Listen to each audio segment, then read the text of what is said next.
Yang ingin saya sampaikan adalah jangan lupa nih, semua produk ini tolong nih wartawan ini mitra kita ya, tolong semua produk yang ada, yang beredar, yang masuk, yang diperjualbelikan di wilayah Republik Indonesia wajib bersertifikat halal. Itu undang-undang itu. Jadi gimana ya mesti begitu ya. Terus yang dimaksud dengan produk yang saya bilang tadi itu semua yang berbentuk makanan, minuman, bentar, kalau makanan tuh hotel, ada makanan nggak di dalamnya? Restoran, kafe, nah itu wajib bersertifikat halal.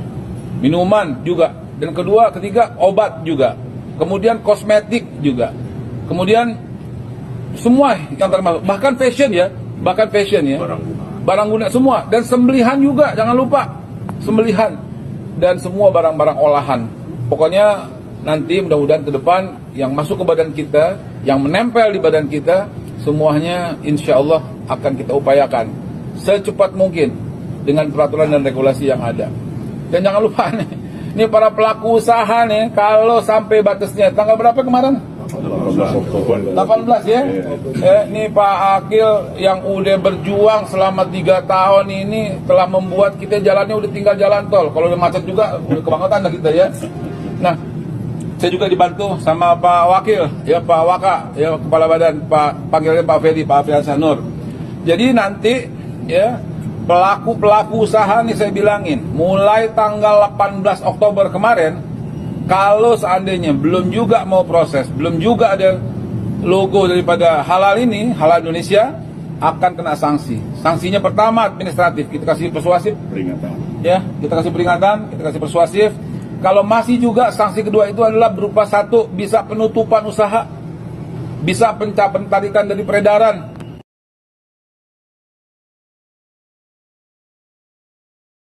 Yang ingin saya sampaikan adalah jangan lupa nih, semua produk ini tolong nih wartawan ini mitra kita ya, tolong semua produk yang ada, yang beredar, yang masuk, yang diperjualbelikan di wilayah Republik Indonesia wajib bersertifikat halal. Itu undang-undang itu. Jadi gimana ya mesti begitu ya. Terus yang dimaksud dengan produk yang saya bilang tadi itu semua yang berbentuk makanan, minuman, bentar, kalau makanan tuh hotel, ada makanan nggak di dalamnya? Restoran, kafe, nah itu wajib bersertifikat halal. Minuman juga, dan kedua, ketiga obat juga, kemudian kosmetik juga, kemudian semua yang termasuk, bahkan fashion ya, barang guna semua, dan sembelihan juga, jangan lupa sembelihan dan semua barang-barang olahan. Pokoknya nanti mudah-mudahan ke depan yang masuk ke badan kita, yang menempel di badan kita, semuanya insya Allah akan kita upayakan secepat mungkin dengan peraturan dan regulasi yang ada. Dan jangan lupa nih, ini para pelaku usaha nih, kalau sampai batasnya tanggal berapa kemarin? 18 ya. Ini Pak Akil yang udah berjuang selama 3 tahun ini telah membuat kita jalannya udah tinggal jalan tol. Kalau udah macet juga udah kebangetan lah kita ya. Nah, saya juga dibantu sama Pak Wakil, ya Pak Waka, ya Kepala Badan, panggilnya Pak Fedi, Pak Afiansa Nur. Jadi nanti ya pelaku usaha nih saya bilangin, mulai tanggal 18 Oktober kemarin, kalau seandainya belum juga mau proses, belum juga ada logo daripada halal ini, halal Indonesia, akan kena sanksi. Sanksinya pertama administratif, kita kasih persuasif, peringatan. Ya, kita kasih peringatan, kita kasih persuasif. Kalau masih juga sanksi kedua itu adalah berupa satu, bisa penutupan usaha, bisa pencapaian dari peredaran. Ya, halo, shalom teman-teman semua. Tadi kita sudah dengar ya, ancaman dari Babe Haikal, yang sekarang jadi pejabat, padahal dulu katanya nggak mau jadi pejabat ya. Oke, jadi dia seperti yang tadi dibilang, ini ada undang-undang yang mau diberlakukan, yaitu undang-undang wajib halal ya, wajib sertifikasi halal. Tadi dikatakan semua produk makanan, minuman, bahkan sampai kosmetik, obat-obatan, sampai fashion, termasuk hotel, restoran, kafe. Dan mungkin teman-teman yang belum tahu ya, ini jasa logistik juga akan wajib pajak, wajib wajib halal. Jasa logistik itu jadi pengiriman gitu ya, kalau teman-teman bergerak dalam jasa logistik, pengiriman, pergudangan, itu juga disuruh wajib sertifikasi halal. Terus selain itu juga UMKM. UMKM juga nanti diberlakukan wajib pajak. Teman-teman jualan bakmi, teman-teman jualan nasi goreng, jualan kelontong, jualan macam-macam apapun juga, semua disuruh wajib sertifikasi halal. Cuman mungkin yang ini akan ditunda ya teman-teman ya. Untuk yang UMKM yang terlalu kecil ditunda. Jualan bakso, jualan ketoprak, jualan es cendol, dan lain-lain, semua akan diwajibkan sertifikasi halal. Ya,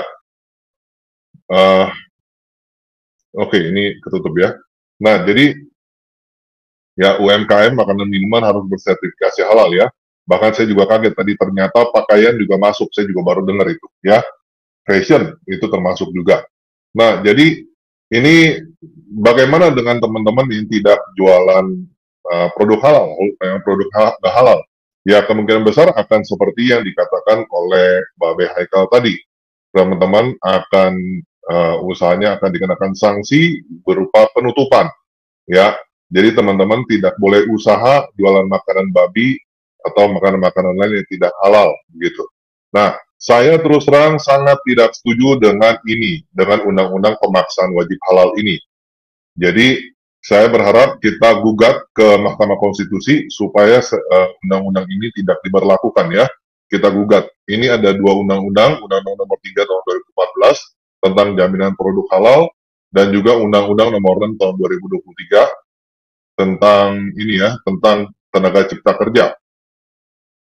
Ya, ini ada dua ya. Ini Undang-Undang Nomor 33 2014 tentang jaminan produk halal, dan juga di sini ada Undang-Undang Nomor 6 Tahun 2023. Di sini ada tentang produk halal. Ada jaminan produk halal juga di sini ya. Ini pemaksaan untuk semua barang dikenakan wajib sertifikasi halal. Kalau nggak halal gimana? Berarti teman-teman tidak bisa usaha lagi di Indonesia ya. Itu intinya pemaksaan untuk diislamisasi secara ekonomi. Gitu, pemaksaan islamisasi secara ekonomi. Saya sangat menentang ini karena kita ini Indonesia bukan negara Islam. Saya sangat keberatan kalau Indonesia dijadikan negara Islam seperti ini. Ya, jadi saya mau mengajak teman-teman semua untuk menggugat ini ke Mahkamah Konstitusi supaya undang-undang ini dibatalkan. Oke, kalau teman-teman mau mendukung, teman-teman bisa isi formulir di link yang ada di video ini, di tampilan depan ini ya tulisannya ya.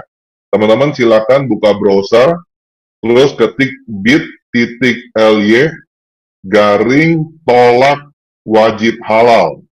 Seperti ini ya. Teman-teman tinggal klik di sini, enter. Nanti teman-teman akan kebuka seperti ini. Tolak undang-undang pemaksaan wajib halal. Ini formulir ya. Di formulir ini teman-teman harus diisi email, nama, nomor telepon, terus kota, provinsi domisili, alasan kamu menolak undang-undang wajib halal. Saya berharap teman-teman yang punya usaha semuanya isi ya. Jadi mau punya usaha makanan, minuman, hotel, restoran, kafe, logistik, atau yang lainnya, teman-teman jualan kelontong juga isi teman-teman. Kalau enggak ini akan diberlakukan ya, teman-teman akan dipaksa seperti itu ya. Punya toko kelontong, punya jualan apapun juga, termasuk jualan pakaian juga teman-teman isi. Karena kita mau menggugat ini ke MK, kalau perlu kita mobilisasi, kita demo di jalan teman-teman ya. Kita mau demo di jalan untuk tolak undang-undang pemaksaan syariat Islam ini. Oke, saya berharap teman-teman mau isi ini. Jadi di sini ditanya ya, alasan kamu menolak undang-undang wajib halal ini apa? Kalau teman-teman punya usaha apa? Terus kenapa teman-teman menolak ini? Kalau teman-teman usahanya jualannya tidak halal, ya isi aja gitu. Bilang aja kamu merasa dirugikan gitu dengan ini, dengan adanya undang-undang ini. Nggak apa-apa. Kita ajukan ke MK dan kita, kalau bisa, kalau perlu kita akan demo di jalan. Oke? Terus pertanyaan berikutnya, apakah bersedia hadir di Mahkamah Konstitusi nanti? Terus apakah bersedia melakukan demonstrasi kalau misalnya kita perlu demonstrasi? Terus apakah bersedia mendukung dana kalau teman-teman kita butuh dukungan dana ya? Terus agamanya apa teman-teman ya? Jadi ini bukan cuma untuk orang Kristen, ini kita untuk kepentingan kita bersama. Teman-teman Muslim pun juga boleh ikutan di sini. Silakan aja tulis. Ini cuman untuk statistik kita doang, jadi kebanyakan orang apa gitu ya, agama apa biar kita ada, kalau bisa rame gitu, kalau bisa semua agama pun hadir di sini, supaya kita menentang rame-rame undang-undang pemaksaan wajib halal ini. Ya, oke. Ya, mungkin dari saya itu aja. Buat teman-teman yang mau masuk memberikan komentar, silakan masuk. Saya berharap teman-teman yang pengacara juga bisa masuk ya. Nanti kita akan kemungkinan pakai LBH. LBH yang kita gunakan kemungkinan ini ya, LBH Pelita Satya Nusantara Raya, nomor tokonya 083877563221. Jadi kalau teman-teman isi formulir ini, nanti dihubungi, kemungkinan akan dihubungi menggunakan nomor ini. Nomornya LBH ini ya, Pelita Satya Nusantara Raya. Kenapa perlu isi ini? Karena yang bisa menggugat ke MK adalah pihak yang merasa dirugikan. Kalau tidak ada pihak yang dirugikan, nggak mungkin LBH ucuk-ucuk datang ke MK untuk mengajukan uji materi supaya undang-undang ini dibatalkan, nggak bisa ya teman-teman. Harus teman-teman yang pelaku usaha yang merasa dirugikan, yang nggak setuju dengan undang-undang ini, teman-teman yang harus menjadi pihak yang menjadi inisiator untuk menggugat undang-undang ini dibatalkan ke Mahkamah Konstitusi.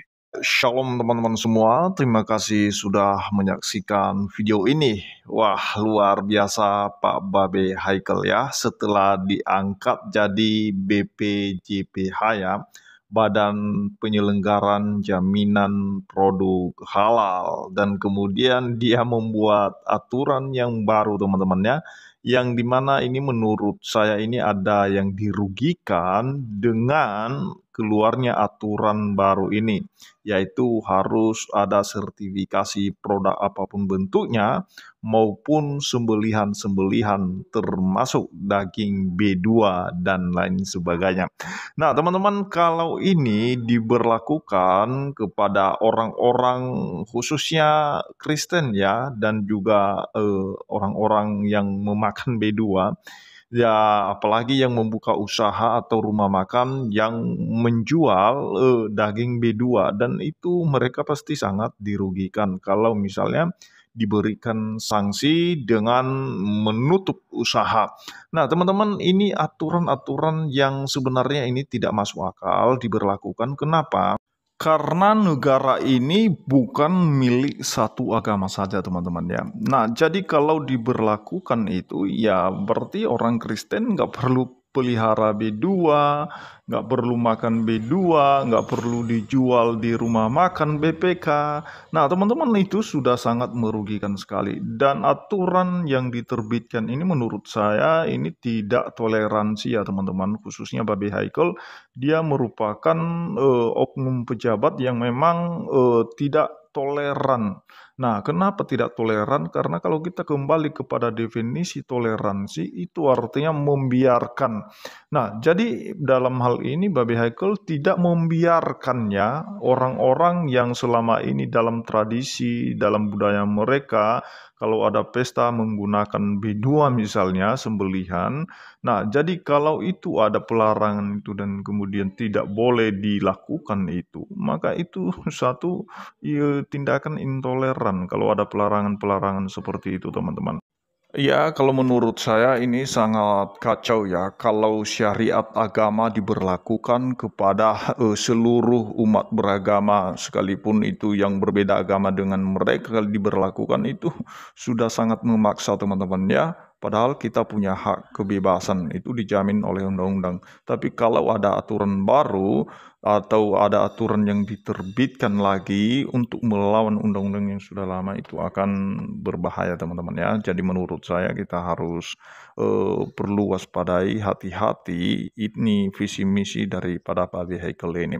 Jadi teman-teman, bagi teman-teman yang menurutnya itu dirugikan dan dirampas haknya atau tidak ada kebebasan, itu coba tolong diisi apa yang disampaikan tadi oleh Tan Paragi dengan form yang sudah ada, itu diisi sebagai tanda bahwa kita tidak pernah setuju dengan aturan itu, karena syariat agama yang diberlakukan kepada seluruh agama yang berbeda-beda itu sangat kita tolak. Kenapa? Karena itu sudah merupakan satu aturan yang disertai dengan tindakan intoleran, teman-teman ya. Nah, jadi kita harap kepada Pak Prabowo dan juga Pak Gibran itu kalau boleh diperhatikanlah aturan-aturan apakah itu sesuai dengan undang-undang atau tidak. Karena kalau ada salah satu menteri atau salah satu oknum pejabat yang mengeluarkan satu aturan melawan Undang-Undang tahun 1945, itu mending menurut saya itu dicopot saja. Kenapa? Karena itu sangat membuat kegaduhan dan sangat intoleran ya, intoleran, tidak membiarkan orang lain untuk menikmati haknya ya. Nah, jadi itu saja yang perlu saya sampaikan, kiranya Tuhan Yesus memberkati kita semua. Shalom.